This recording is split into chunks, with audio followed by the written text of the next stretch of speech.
Country versus Metal podcast with Seth Van Dover. How you doing, sir? I'm doing good. How are you? Oh, dude, doing great. Glad to talk to you. Thanks for having me on. Seriously. Yeah, dude, thanks for taking the time. I know artist time is very valuable, so I appreciate that as well. Sure. And yeah, so Steve said that you have a different story than most of how you got to where you are with music. I would say it's a little different. It's not nothing crazy, but it's definitely different than the typical. But All right, well, most people just like some. I feel like most people just go into like playing the guitar their whole life or whatever. But yeah. So it was my sophomore year of college. I was up at Fayetteville, University of Arkansas, and COVID hit, and they were like, "You got 3 days to move home." So I packed my stuff and moved home. And 2 weeks into online school, all my friends were out of the lake or all that stuff, and I was actually having to go to class, doing engineering school. And 2 weeks into that, I was like, I got to find something to do, like in between classes. And so I asked my mom. I was like, "Hey, do you have any friends with a guitar?" I asked my dad. My mom said she did, so I borrowed my mom's friend's guitar and started looking up YouTube videos in between class. And from that day on, I did not put it down. really, what? Why were you drawn to guitar? Just because, I obviously. thought it was cool. I mean, I always been around music, loved music my whole life, but I mean, I played the drums for like year and a half whenever I was probably in fifth or sixth grade.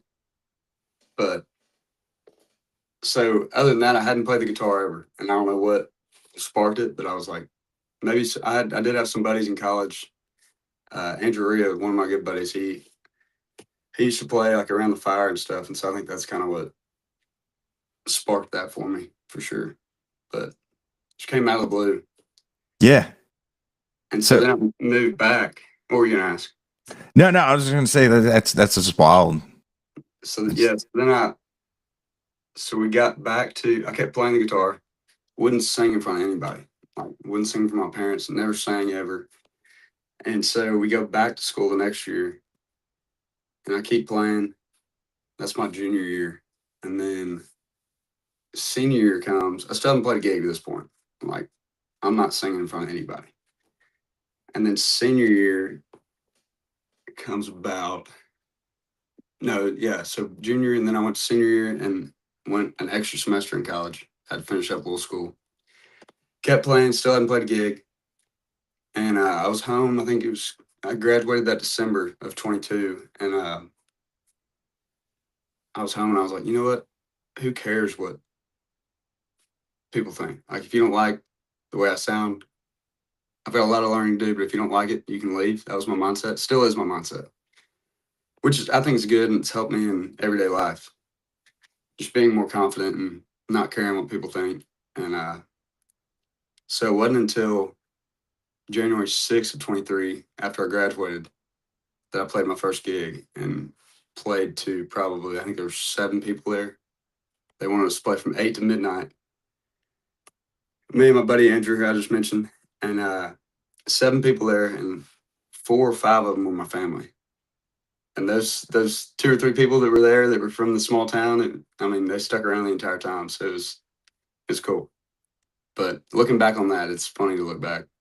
Yeah, dude, that's wild. It's like the music found you, Yeah. and then and then you just started chasing it. That's right. That's right. Yeah, And that's wild. no, That's like no, I was gonna say like one of the song lyrics was like playing this no name bar into these empty walls. oh yeah. Back to you. Yeah, that's right. So then I started work that a few weeks later at Garver Engineering in Little Rock, and worked for a year there at playing gigs and on the side. And anytime I'd ask off for a gig, I could tell. I mean, they were very nice about it, but it was almost like, I don't know.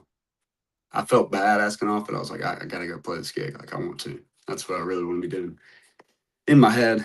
And so, trying to think, worked there for a year, and this company's been around 104 years. And it got to the point where I loved what I was doing. I was designing bridges. I was a structural engineer, and so like complete 180 from what I'm doing right now. But it got to the point where I was like writing songs at work, and I was like, I don't need to be doing this. I need to go chase this thing. So I had my HR call, or I guess it was the exit meeting. Literally a year. I didn't know this, but I put my 2 weeks in the exact date a year later after I started work. And they were like, they asked me, they said, so where are you going? Like, are you going to a competitor? And I said, I'm really just going to Texas to play music. And they said, this company's been around for 104 years. And that's the first time we've ever gotten that answer. And that just like made me so pumped up, honestly. Yeah. It's just crazy though. It's totally different than most, I would say, musicians nowadays. But Now, since you used to design structures like that, does that help, or it has a process with how you develop your songs? I wouldn't necessarily say the songs, but definitely it's helped me in the organization, like booking and setting out my day. Because I really do. I spend more time now. Like I feel like I spend more time with music. Spending more time. I throw more into music than I did. Like usually, I just go to 8 to 5 and go home and work out and go to bed. Yeah. Right now, I find myself the hours are completely different, but like I spend way more hours doing whether that's playing, writing, booking, social media, which is a huge part of it nowadays for everybody. So Yeah. that definitely takes up a chunk of it. Yeah, dude, it. I've never taken I never like quit my job to do music, but even if you take one day off to do something, it's amazing how much that 8 hours just robs Yes. you of your Yes. passion. It's incredible. Like, and you can get so much done, especially like obviously you have a passion for music and Yeah. like you want to do it, and it's fun. Some of that business side can be really exciting, especially like when people are like, oh, we love what we're doing, love what we're doing, and like it starts like a chain reaction. Yeah. And next thing you know, like you're like, I have a couple of months booked out, and Yeah. it's really cool. Yeah. And Keep going. no, I was gonna say like a has like a what's been your favorite show you've done so far? Favorite show is so far we've opened for the Drop Tines at favorite one's probably House of Blues in Dallas. Oh, nice. And then we opened for them at Tannehill's Music Hall in Fort Worth. Those two were great, and the Drop Tines, all those guys are incredible.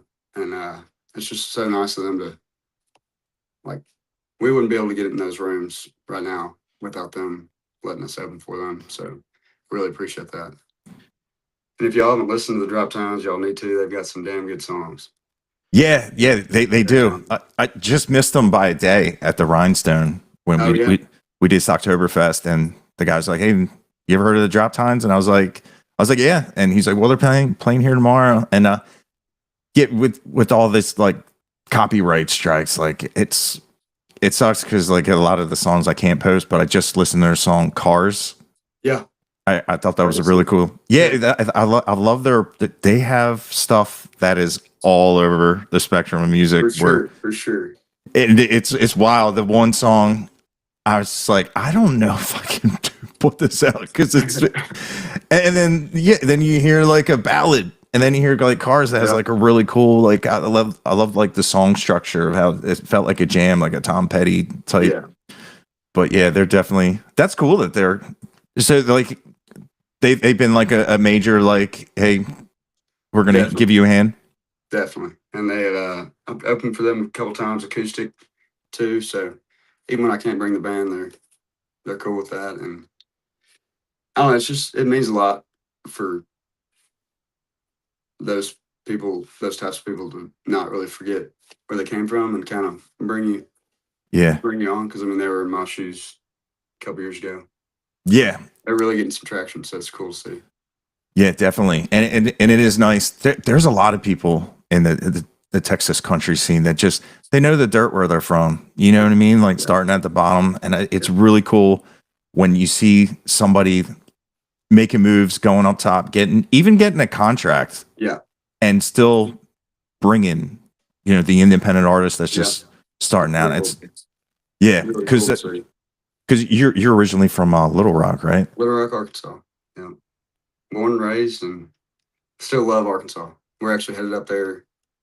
We'll talk about that in a little bit. We're heading up there Wednesday and Thursday to play some shows. So nice. But yeah, Arkansas is great. All the hometown shows are always fun because my family, my mom, dad, and brother especially, biggest supporters of mine. And so, especially when playing Little Rock, they bring all their friends, and it's kind of like a high school reunion.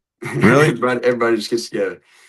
That's awesome because I know a lot of artists, they go back to their hometown and they're just like, they're like, oh, our hometown shows, like nobody shows up. I'm like, man, some of these people, they're big names. You figure there'd be a parade when they come home from their tour, when they're, every show, hey, we're from here, blah, blah, blah. And, they're promoting where they're from, proud of their roots. And they go home. It's just like, oh, we can't play here because we can't fill the room.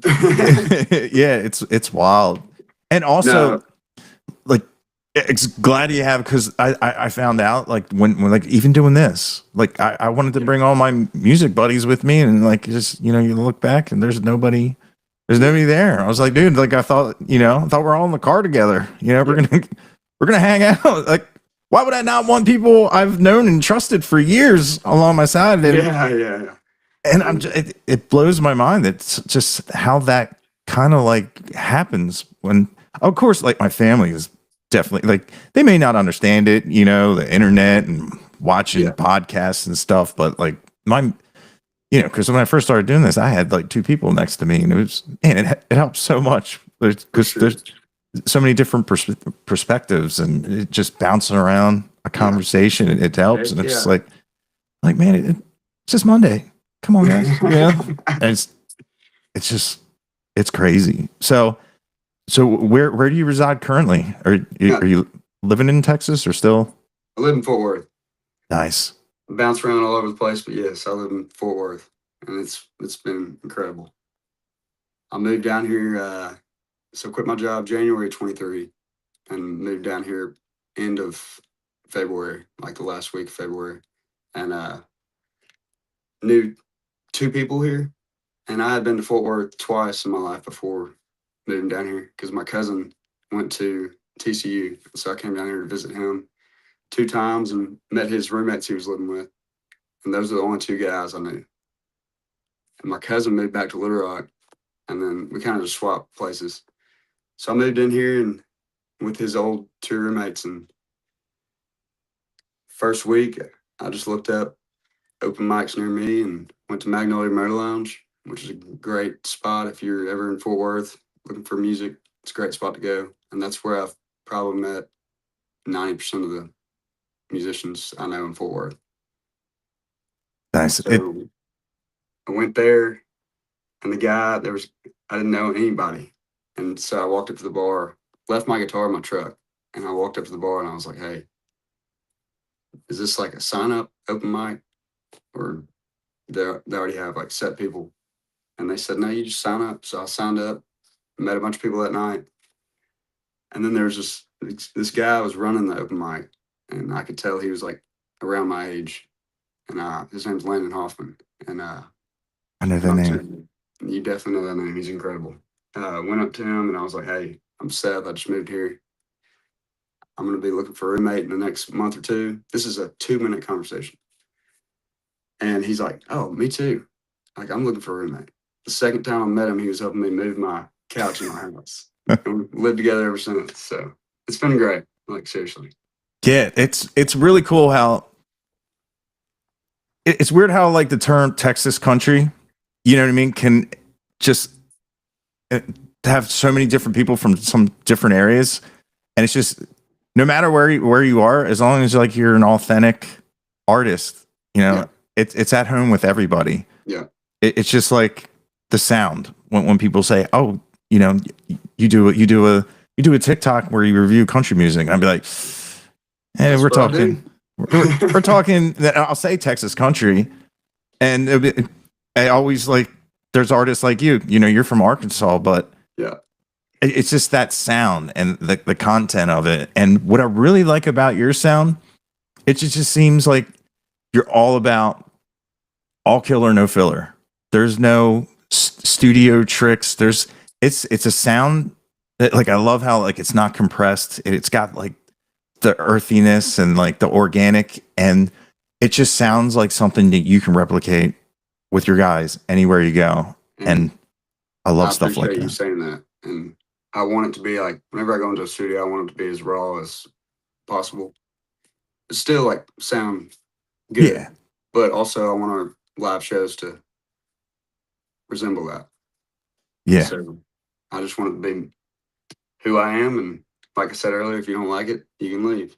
So, but yeah, it's been fun playing with the guys. Just met them, just playing different bars, and through mutual friends. And so now I have a drummer out of Dallas, a Fort Worth, lead guitar, fiddle player, and bass player out of Mansfield. So it's been a great time just playing with them, and try to make it the most fun we can have with them. Yeah. And honestly, it's more about whenever I was going into forming a band, I was like, I want the hang to be 10 times better than the musician, you know? Yeah. If I don't get along with you, I don't really want to be on the road with you. Yeah, that side too, and the audience knows. For sure. You know, if you are on stage and you're all getting along, like, the audience can tell. yeah, For like sure. like the little things. Like, I love when the Red Clay Strays were at Red Rocks, and they put pickle juice in the bass player. Yeah, I saw Andrew's that. beer. It's great. fun, you know, because, and also, if you don't know the joke or what happened, you know, it gets people more interested in on more of the chemistry and stuff. Or like, what else are they going to do? And and it's another dynamic of, you know, these guys are having fun. You know, they're doing what they love and making great music, and also, you know, they're still fun guys. And I love seeing that, because, like, you can go see a show, and man, the guy, you could have hired like a virtuoso on guitar, but if he's just not feeling it, just like, I'm earning this paycheck, it's no fun. I'd rather see the sloppy guy, you know, me and you both, bumping the bass player and having fun, and just because, you know, you feed off that energy of like, man, these guys are fun, man. Because a lot of times I go to places, sometimes you got to go to a show by yourself. And I love going to shows by myself. Yeah, and it's cool when, like, you're watching people have fun, and you just kind of get lost in the moment and be like, we may not be friends, but we for that whatever set time you played, we were jamming. For sure. I was right there with you. Yeah, and that's how I want our shows to feel. It's like, I want the music to be great, obviously. Yeah, but at the end of the day, it's all about the chemistry of the band, and that's even when you're not playing, like, just getting along in the truck or wherever we're driving to, and just having a good time. Yeah, So and it's a ton of fun. It definitely, it's an experience of when, you know, people can only put an act up for so long, and then you find certain things, and they don't know the thing that they do is weird. Yeah. Until you're like, what? You do what? And you're like, what? I've been doing that my whole life. Like, why would you do that? You're supposed to do it like this. And it's like the walls get broken down, especially, you know, if you're saving money. Like, we used to, the tricks sometimes you have to play on the front desk people at hotels when they're like, you know, they're like, oh, they're just dropping me off. And you're like, uh-huh. You know, next to you, 6 dudes, you know, running up the steps with army cots, and they're like, yeah. we you guys, they're all out. I'm like, no, they're staying somewhere else. Yeah, it's just like carrying your bed up to the room. Yeah, the hustle and bustle. It's God, and then it's just something like I used to pay when I used to like TM. I used to like pay people money and what they would spend their money on. And I'm like, oh, what are you gonna do for food? And they're like, I'm just going to eat ice. I'm I'm like, dude, there's no Drink nourishment in my that. beer for dinner. Yeah. Yeah. I'm like, oh my god, like you just hear. I'm like, whatever, man. But it is cool. It's really cool when you have a bunch of guys and you can have fun. Yeah. Because man, if you're not having fun and if you're not if you're not feeling like yourself or something, it's always in the back of your head of man, especially if you have a bad sound check and you're like, man, you're just like, man, I want to give the people the best show, but man, sometimes that takes that's a thing that that can take a while for some people just to learn, just For to sure. let the small things slide. And that's something I'm still working on. We played a show in Irving not too long ago, and there was a football game on the screen, and we were opening for Bart Crow, who's incredible, great dude, so nice. And they had Bart had to rush to sound check and load in, and we're supposed to start at 7:30, and we start loading in and sound checking at 7:15. And I'm like, oh my gosh! And so we literally just sound checked and then went straight into it. But Bart was nice enough. He was like, hey, y'all just play your set. We'll start a little bit later. So, but yeah, it's definitely hard, especially like you said, when you have a bad sound check. That's something I'm still learning is letting that slide. Yeah. If you start off on the wrong foot, it's tough to get your mind back to where you were. Yeah.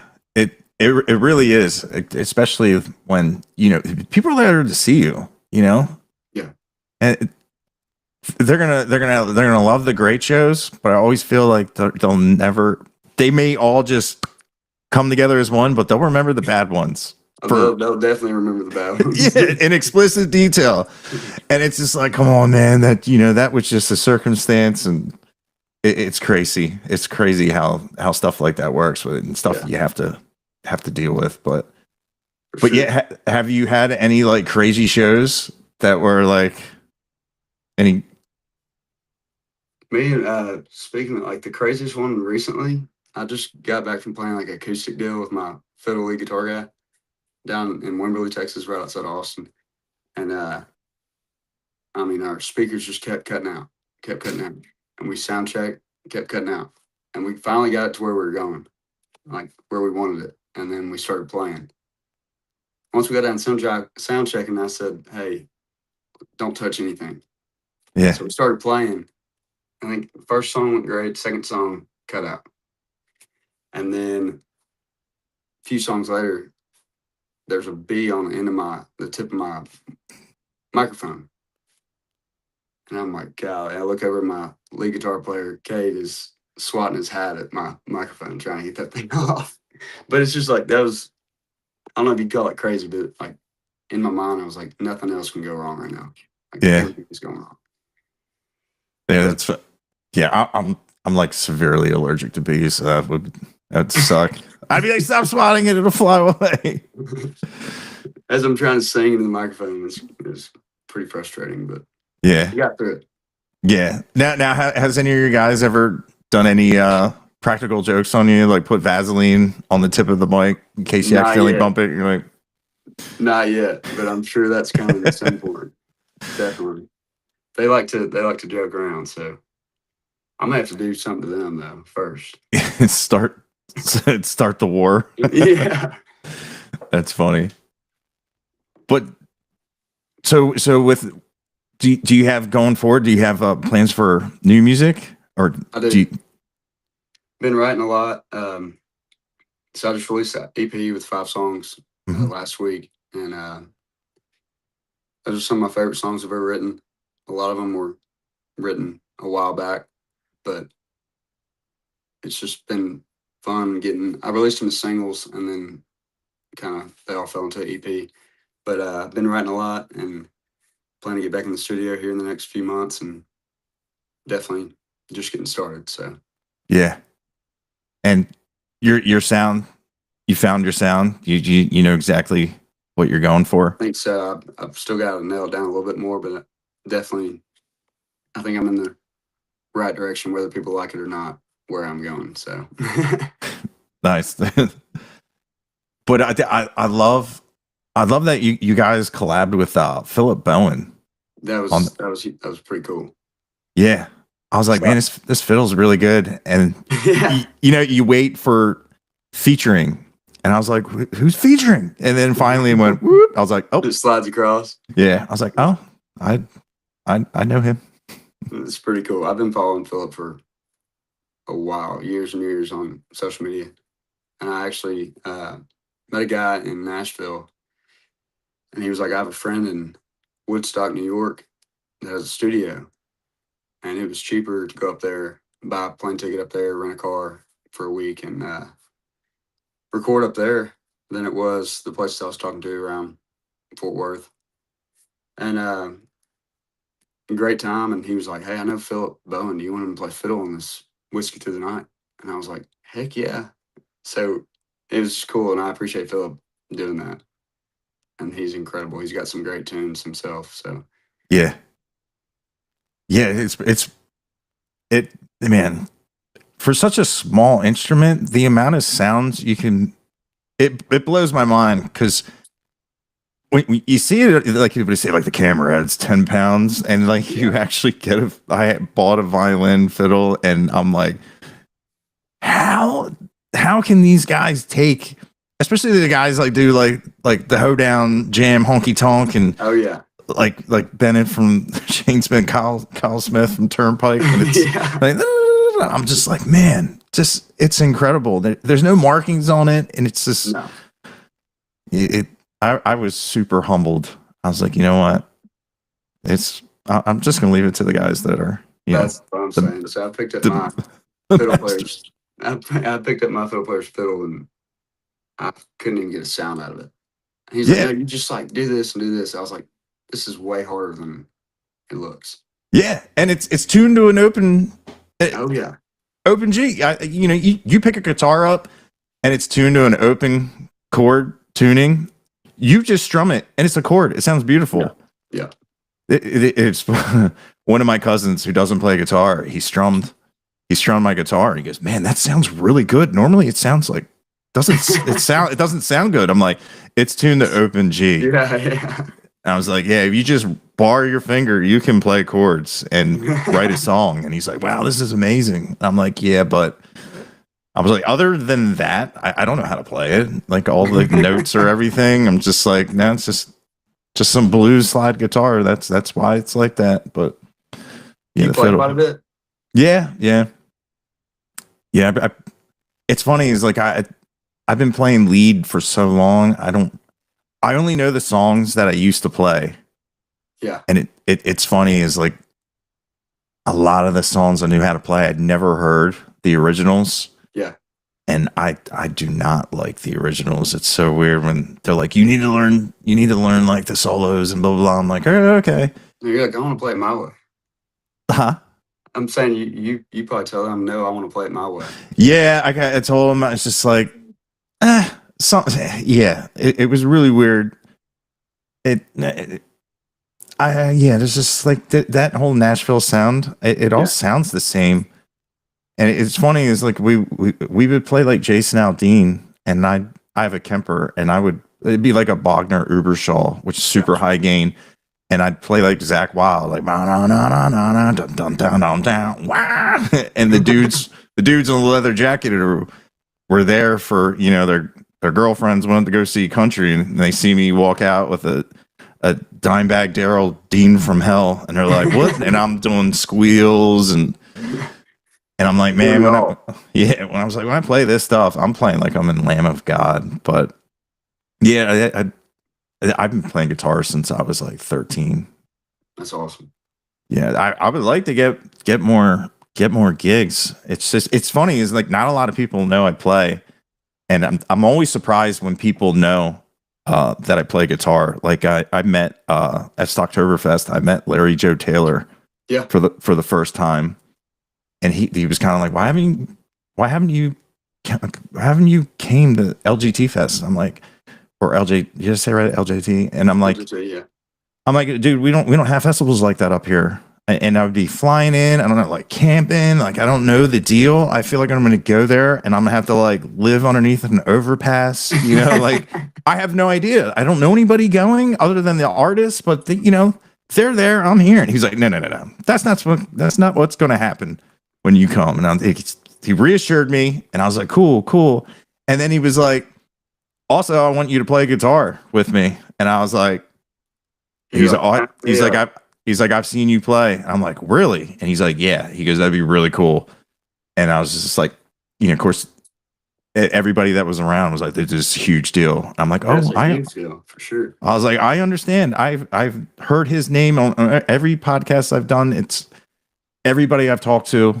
We're like, why haven't you gone? Why haven't? And then it's funny as I was just like listening to his music, trying to like jam out to it, but I'm trying to like not be myself, because I'm like, man, I have a tendency to overplay things, but like sometimes for the crowd, like the one guy I play with, he'll just be like, go see Biscuit, just make them turn around and look at the stage again. And I'm just like, okay, so play as fast as I can.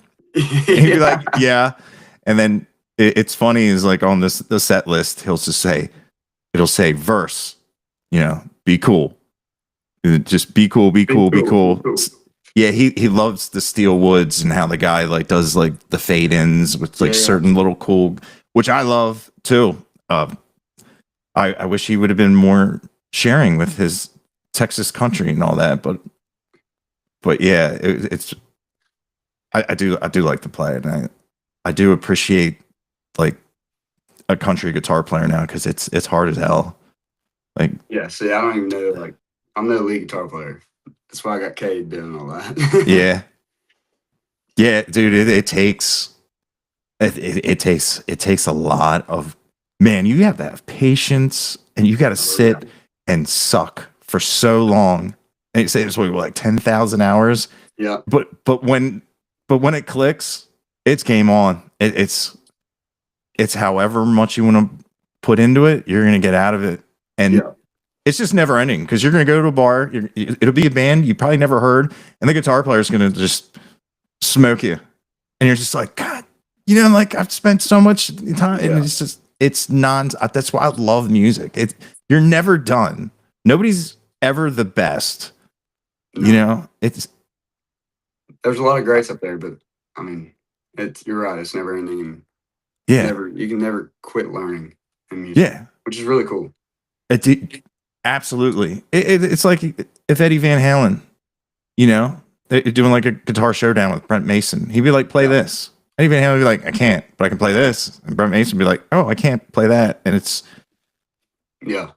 really cool. And it's also nice to know that I can say that it makes me feel better when I see somebody absolutely destroying the guitar, and you're like, well, I could probably do this better. It's almost like to save like your ego a little bit, but and it's also like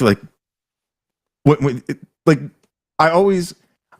not conceited, I don't think I'm better than anybody, but when the booking manager of the venue is like, why should I book you? You just can't just say because. You got to say. I said no. You cannot say. You say, dude, I'm Seth Van Dover, and I'm the best thing best thing you've never heard. And you could be the coolest guy, and would never say that to anybody else outside of that context. But that's what they want to hear, and they'd be like, oh yeah, and you go, oh yeah, give me a chance. I said, I'm gonna have a residency here or for a show. I may not pack it today, but those people will come back and they'll tell their friends. You have to your name is the band. It's on the marquee. And for sure. And every time they told me, well, we had these guys here. And all I heard when they told me that was they could pay me more. I'm like, oh, so you have a bigger budget than I thought. Yeah. Did I say that? No. The prices just went up 10%. No, that's something I'm like running into. It's like tough because I'm not gonna tell a venue like I am the best. Like it's tough to get into some places because like I said, I'm not going to say that to them, but I feel like it's easier if you have like somebody representing you Hmm. to say that about you if they truly believe that. I just feel like that gets taken a lot better than if I were just to go try and convince somebody. So I mean, it's definitely tough getting in some rooms, Yeah. but I feel like once we get in the room, they're usually very surprised, which Yeah. is cool. And when you have a band like the Drop Tines going like, oh, you need to book them. They're one of the best guys out Yeah, there right now. That helps because sure. they're getting established, and people are starting to know that name. They're starting to know how to pronounce it correctly too. Which because I was calling it with the Drop Teens. A bunch of people I've heard. Yeah, and they commented, TYNES, and I was like, Tines. I needed that comment. I've done a bunch of videos. I'm like, my bad, because that's what kind of like it's weird. Social media is weird.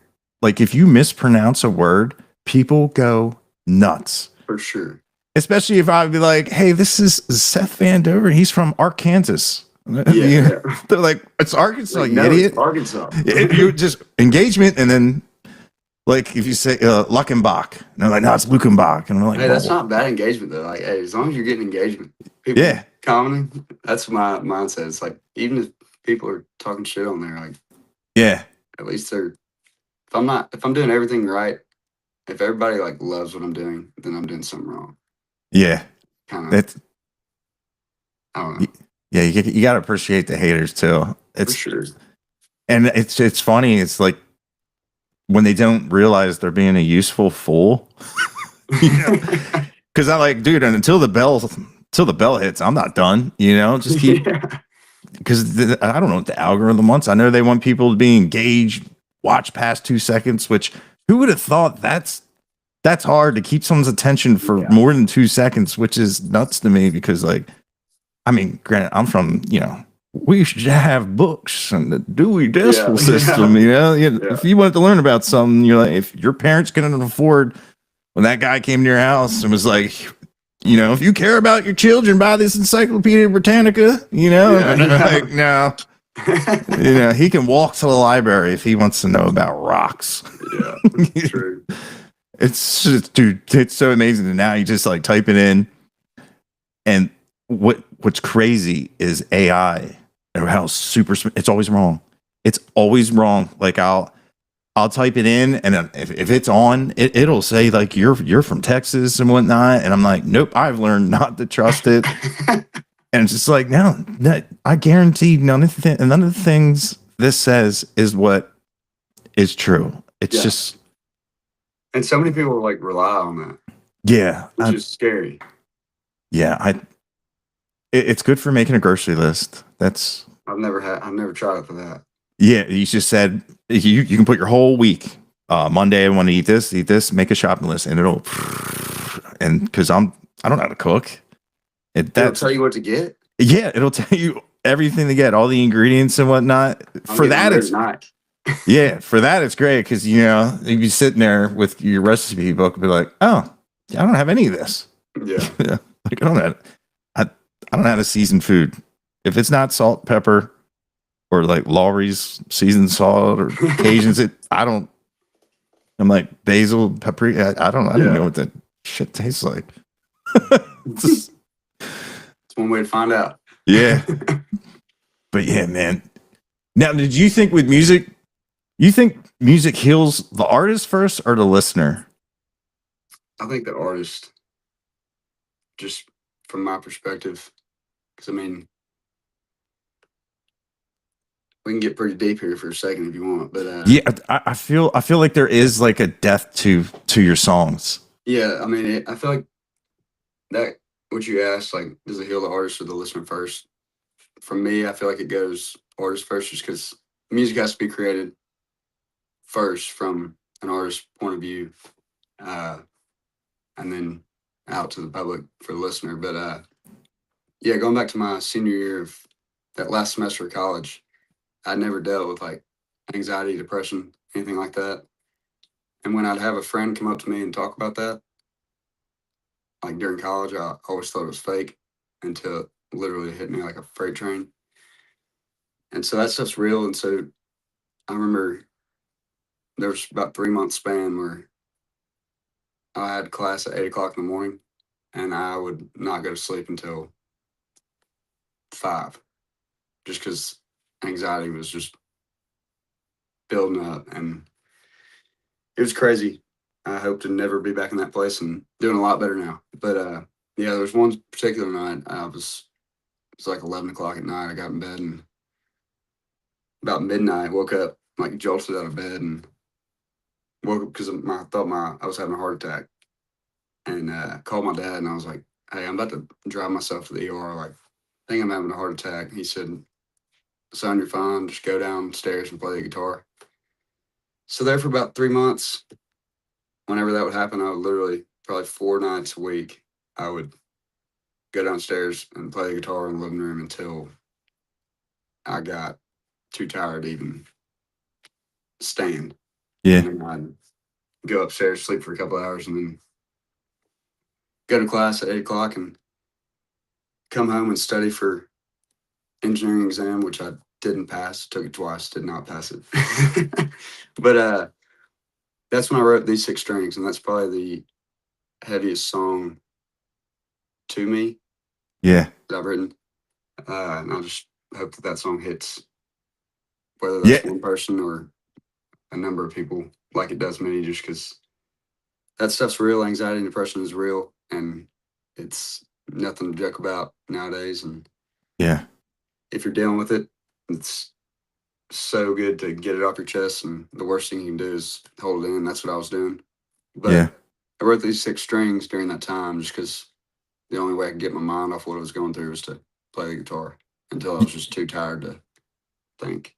Yeah. Dude, that lyric, I find peace in these 6 strings. That's a hard lyric, a heavy lyric, hearing it as a guitar player. And yeah, I was like, man, yeah, it's a great song of just, like not a lot of people realize like how connective as an artist you can get to a guitar, especially a certain guitar, especially like, especially an acoustic, because they all sound different, even if they come off the same line. And that's like, when I see people chucking drinks at these guitars, I'm just like, that's a good guitar.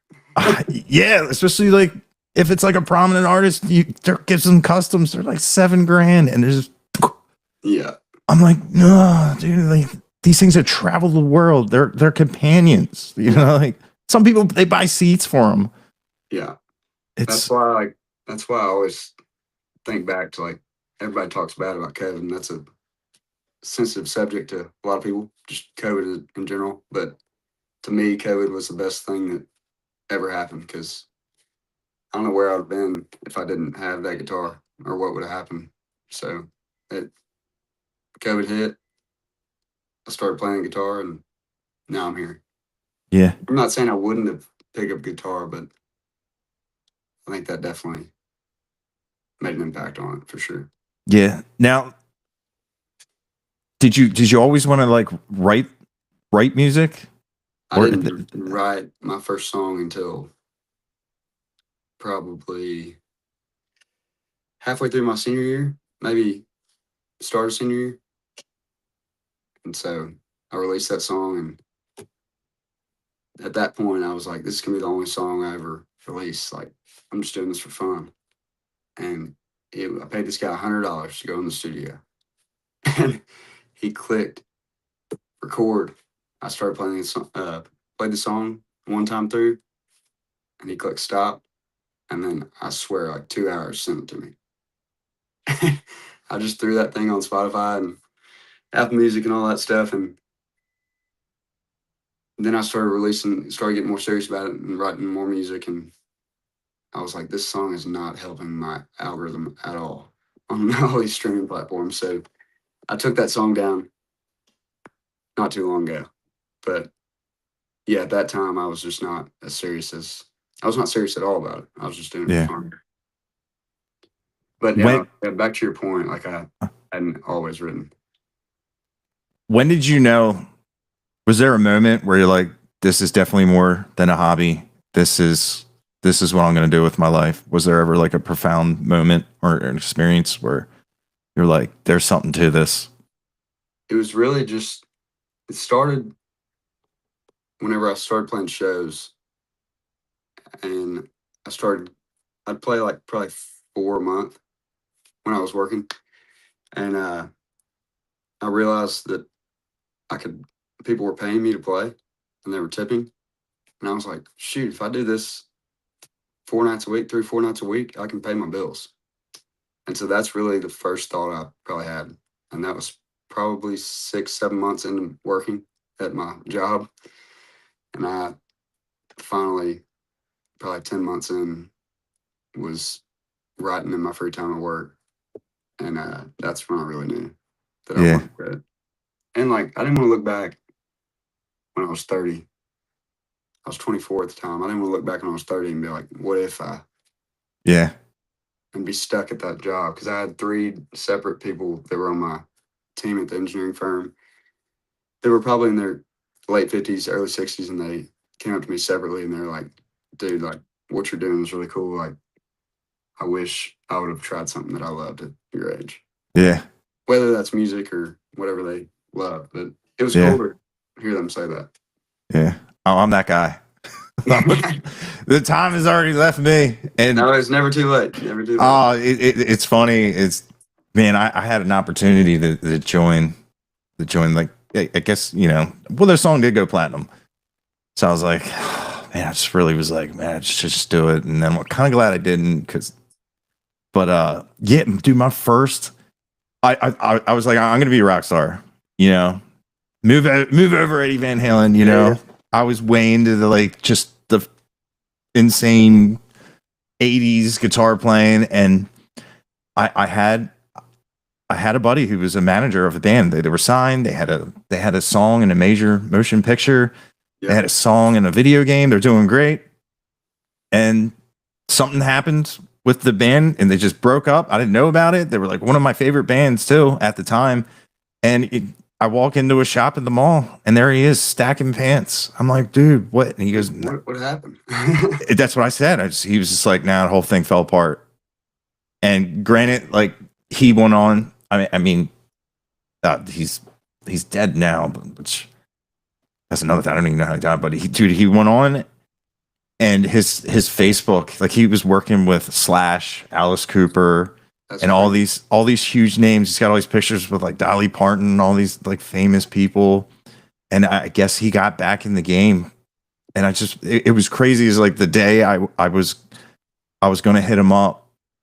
I go on his Facebook, and it was just like, rest in peace, Dusty. I'm like, not the day of, because my buddy was like, man, we just need somebody who knows somebody.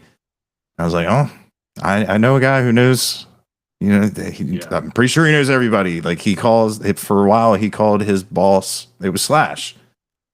And, but yeah, I saw that. I'm like, man, it was just crazy how it had so much momentum, and it scared me.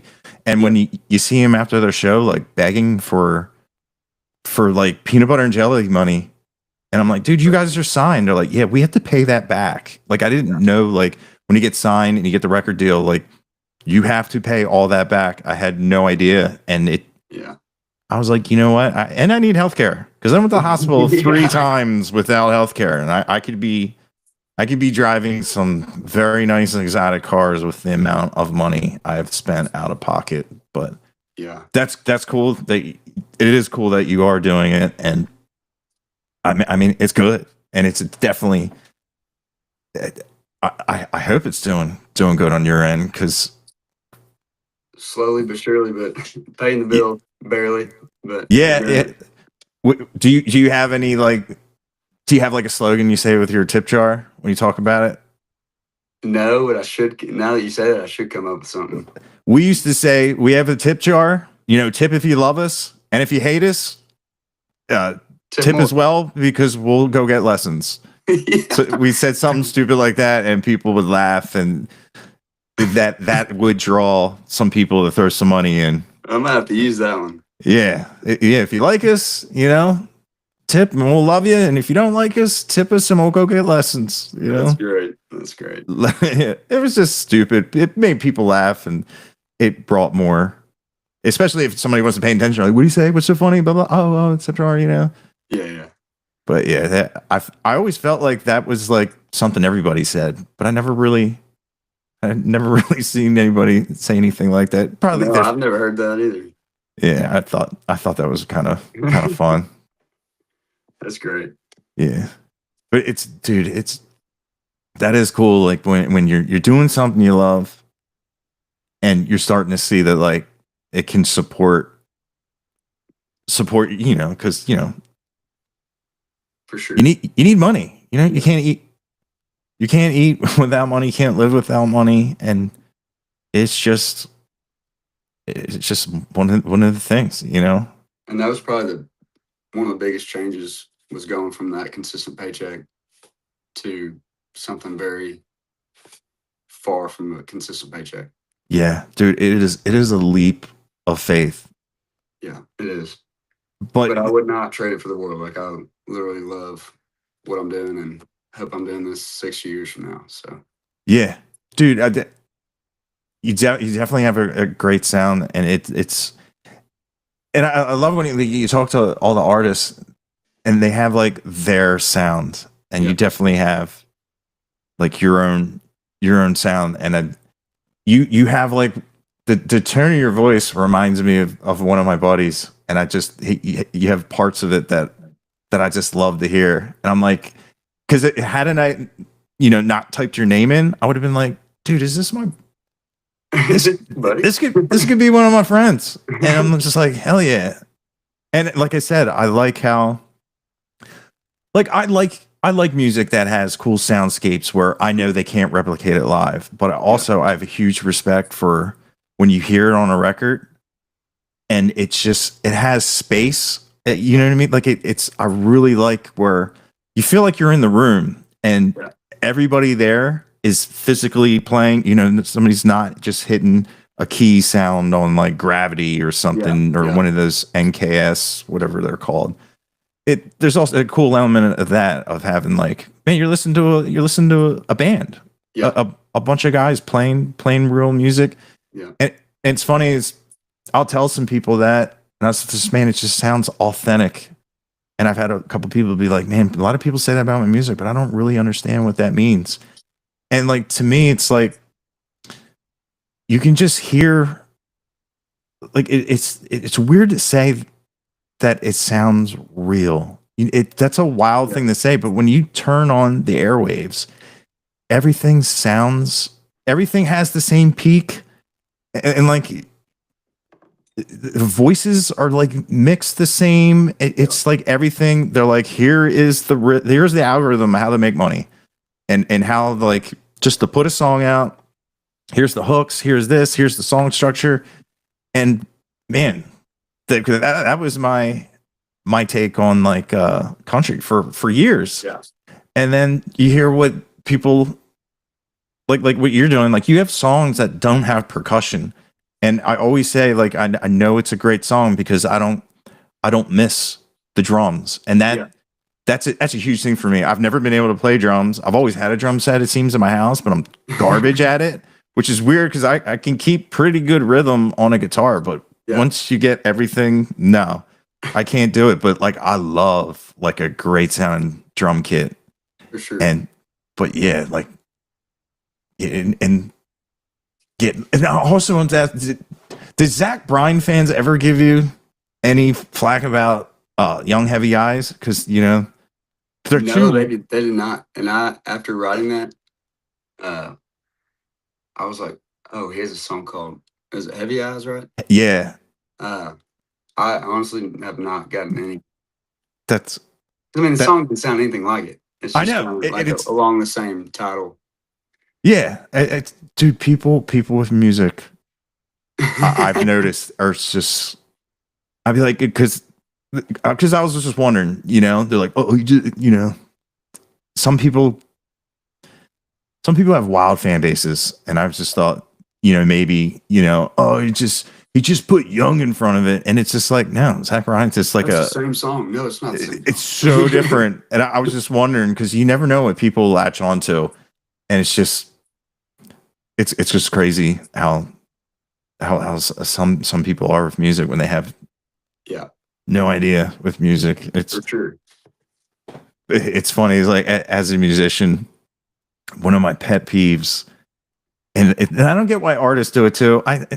When they tell the audience to clap their hands, and I'm like, there's no better way to be thrown off on your own music because it's wild how dude, it melts my mind. I don't know what it is. I try so hard not to let things bother me, like snap and clap tracks. Yeah, But or the mandolin.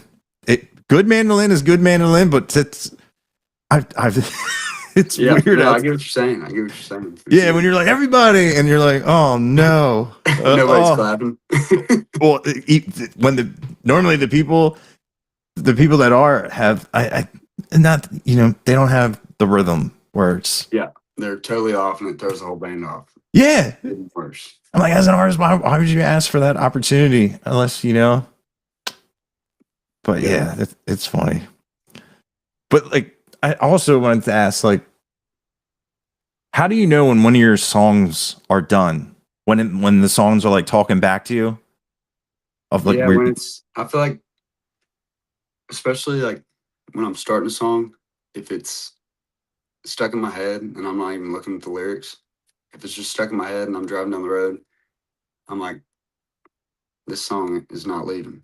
And so like if it's not finished, I'll go back and like work on that. And then usually I feel like when I feel like I've got it pretty finished, I feel like if that thing's still in my head like all the time and I actually love it, like I'm like, all right, it's good. So that's probably my spin on that. But yeah. Now, as somebody that moved to Texas, why do you think Texas breeds the type of artist, the type of lyrics, and the scene it has? Do you think it's just because like the length between driving town to town, there's so much time you're in your head? it. Yeah, that could be a lot of it. Because it takes me a lot longer to get 10 miles than it does back in Little Rock, Arkansas. That's for sure. Yeah. But, yeah, that could be part of it. And I think just the history behind the Texas music, the red dirt, Americana, Texas country stuff. I don't know. I think it just has so much history, and nobody really wants to get rid of that. Yeah. And so the people that want to come play in Texas are most of the time, I feel like, trying to keep that going, which is really cool to see. Yeah, There's a ton of good artists, ton of great music coming out of Nashville too, but a lot of that is not my style. And I have nothing against Nashville, but it's just like I like the Texas sound for sure. Yeah, yeah, and I agree with that. Like, man, there's just some songs. I hate to say, like, it's surface level substance. Yeah, but man, if you're having your beverages and you can sing along to the song after the first 15 seconds, yeah, and you're at a like, I get it. There's a place for that, you know. for sure. And good for you if that's what you like, and a lot of that. But like you said, there is a lot of artists coming out from Nashville, and I have a lot of friends that record in Nashville, and they're always like, yo, dude, keep harping about this Texas thing. I'm like, you can be from Nashville, and I will call you Texas country if for sure. You have that sound. It's more of a, the sound, the feel.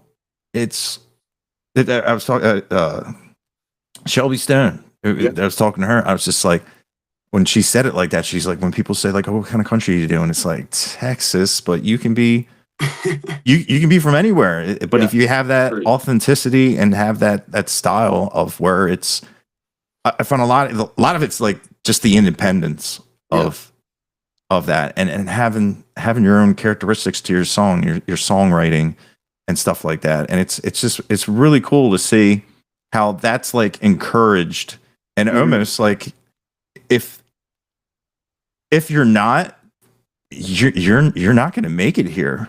You know what I mean? Like, that's honestly, I kind of agree with that. And it's really cool to see. Like, you're right about. I feel like a ton of Texas artists is all like independent. Yeah. Obviously, you have a bunch that are signed, but a lot of them, especially the ones I know, are independent. Yeah, and being signed No, it's not bad at isn't all.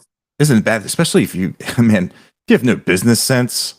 Yeah. You know, if you need a team, some people like, I'm definitely kind of like that, where I need, if I'm not directing myself, like I need, point Yeah. me, point me where you want me to go, In the because right direction. yeah, because it's nice, and dude, it like, I always say, like it frees up brain power, Yeah, for sure. like you can focus on stuff that, like, man, if you're like running around and you're doing your own sound and whatnot, and then like you come to strum, you're like, I don't have my favorite picks, like, Yeah. where's my capo? And it's Yeah, little stuff like that. yeah, dude, it's so nice, like when you can have somebody be like an assistant. Yes. Like I always say, like, dude, if I had money, oh my god. Oh yeah, I don't have it. Yeah, that's Oh, what's holding me back from having that because I don't have enough money to hire somebody right now. yeah, dude, if I had money, I'd be in a probably like a silk leopard print robe right now. Hey, what's up, Seth?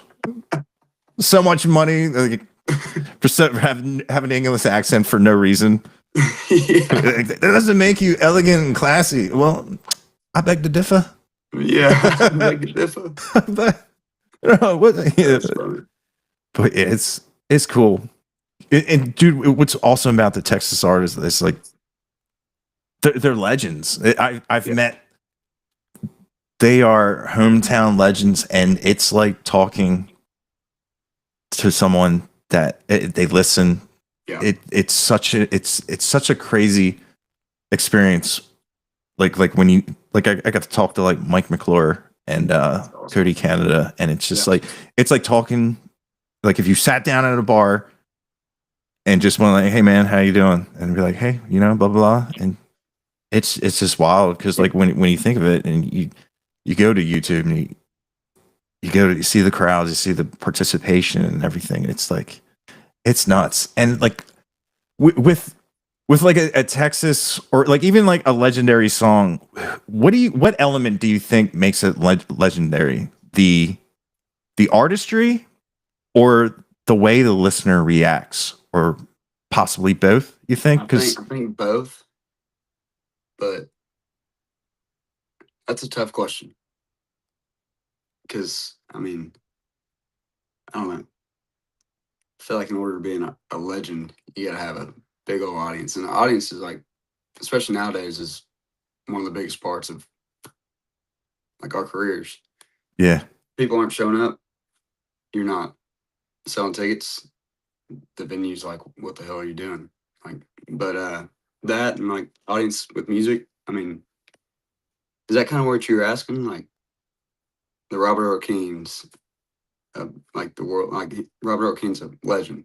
yeah. And he's been doing it for so long, and so I think he is a legend in himself, but also the audience, I feel like, kind of helps you get there along the years. Yeah, it's kind of being someone from the Northeast, and some of these bands can make venues legendary. Yeah, that aren't around. Like, yeah. It's 2025. I don't know when the Wormy Dog Saloon closed, but I know that name, and Yeah. it has a, like when you say like Robert Earl Keen, and like meeting Larry Joe Taylor and all those guys, Yeah. Mike McClure, Cody Canada. There's like, if you know of the scene and of about it, there's like a folklore of it, of like a legend status, and yes, for you, sure. like you know how big of a deal they are. Like the venues they played because of their live albums, and you see the comments of like, man, I had the best time. Listen to Cross Canadian Ragweed, and you just, it's crazy how, and like these venues aren't around, but they still live in, still talking about it. People are still talking about it after all these years. Yeah. It's just crazy how they could, they to be a band like that, to like make a venue like a historical landmark. Yeah. Even it doesn't even have to be there anymore, but it's still there in people's minds of some of the impact that these places have is really, really cool. Yeah. And we're actually getting to our biggest show coming up. We're opening for William Clark Green at Green Hall in December. That 2 is days awesome. there, and then 1 day at Wayland and Raisin and Brownwood. But like Green Hall's another one of those Yeah. venues that's just legendary. And William Clark Green is a legend in my mind. Like I've been Oh, listening to him for so long, and just so pumped about those shows. But dude, I rile people up when I say like he's my Keith Whitley. That yeah, dude, like he's so all around awesome on all points because like you can have a fun song, you know, you can have your anthem like you like Ringling Road, and then he crushes you with another song, and then he brings you right back, you know. Like I saw him live, and he's just like he brings his dog out, talks about how he doesn't get along with his wife's dog, and he's the entertainment value of him and the absolute he's one of those voices that just, man, it just grabs you. And it's just because when people are like when people ask, they're like, who's some of your favorite voices, and they always want me to say like the older names, which I absolutely do think the older people like George Jones for sure. and Randy Travis, I definitely have that just a motive where like, man, it makes you feel in a certain way of just how just captivating their voices are. And William Clark Green is definitely one of those voices where it's just so smooth, and it just, man, it just hits you. And then next thing you know, you're wiping tears out of your eyes, laughing. It's crazy. Laughing at his music. And yeah, I've seen him three times probably, and it's still one of my favorite shows to go to. Yeah, dude, absolutely. He was up, down. Yeah, he's definitely. It's definitely one of like, hey, if you're not in the sad music, just wait a minute. You're gonna be you're gonna be enjoying yourself, dancing around, yeah. But Steve was asking. You said ask you about November Billy Bob's the competition. Oh yeah. So we're playing. Just found out yesterday that I got picked to play an acoustic deal at Billy Bob's for I think it's called the Doghouse, part of the Red Dog, Texas guy, and it's a Doghouse event at Billy Bob's, and they picked 6 artists to play an acoustic set on November 12th. It's a free show, and don't know how I got picked, but here we are. It's the Road Dog's deal. Yeah. I was talking. He was at October, and I was talking to him about it. And he was really looking forward to that. Yeah. He says you guys are going to perform acoustic, and it's going to have like a panel, kind of like a Kill Tony thing. I was like, yeah, he's cool. I don't know if you ever met him. I met him actually at Roundstone when I opened for Jared Morris a few weeks ago. Yeah, dude, Jared Morris. I love that dude. Great dude. That was my first time meeting him, and he was incredible. Yeah, I brought him up. Well, I don't know how he was brought up, but I was like, yeah, I wish I had like half the swag of him. I love his podcast and just he's got a very good delivery, and he's fun to talk to. He's like really cool to talk to, and I love. Have you heard his new album, the Cowpunk? Yeah. Dude, I love it. It's who else is doing that? And I love that he loves it. And when he told me that night, because that was his album release party, and he told me, he's like, this is something totally different from what I've been doing. Yeah, which I thought was really cool, because you got to change it up and make the audience like wonder what's coming next. It's really cool to see. Yeah, he definitely did that, because he went from like real landscape kind of music with just like huge stereo with, and he's just stripped it all down and just steamboat right down the middle, and just I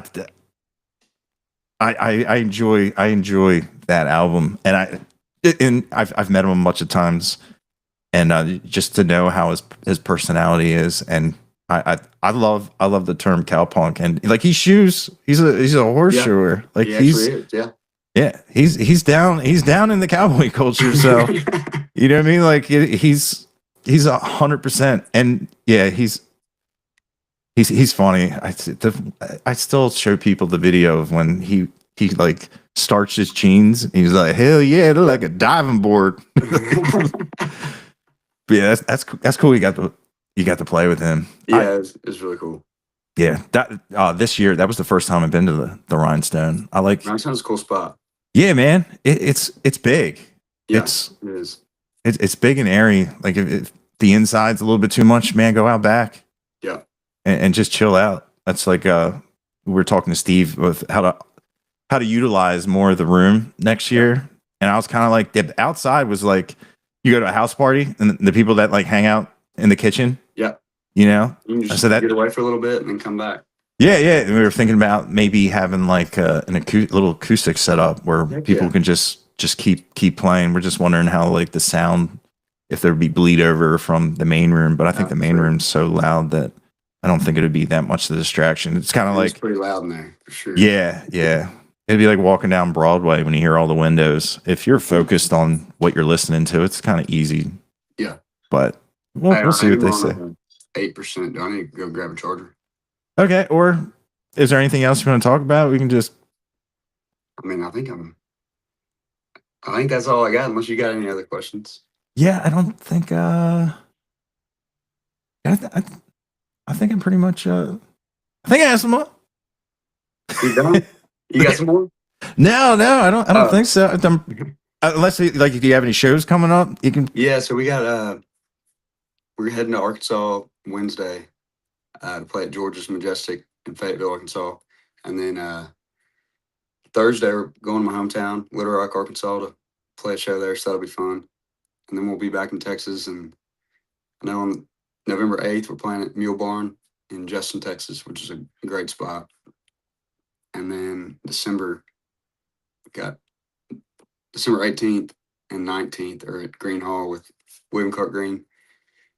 First night's acoustic. Second night we'll have the band, and then I'm doing another acoustic one on the 20th with William Clark Green at Wayland and Ray's in Brownwood. So Hell yeah, really looking forward to that, and we got definitely some more coming. Yeah, you have more music? You have anything that your fans, your little teaser for your fans? I'll start posting some teasers for sure. Been working on 5 songs and have a lot that aren't finished, but that are going to get finished here shortly. Nice. Hopefully. So. Hell yeah. So like it started. So. If people said nothing good came of COVID, I think you proved them wrong. It was the best thing that happened. Yeah, the whole world stayed inside so we could get your music. Yeah. I think it was worth it. I appreciate that. Yeah. Thank you for listening, and thank you, Patrick, for having me on. It's been a blast. Hell yeah, man! I'm glad I got to talk to you because I know Steve was like he was letting me know like who was going to make it, but obviously stuff happens and yeah, for sure.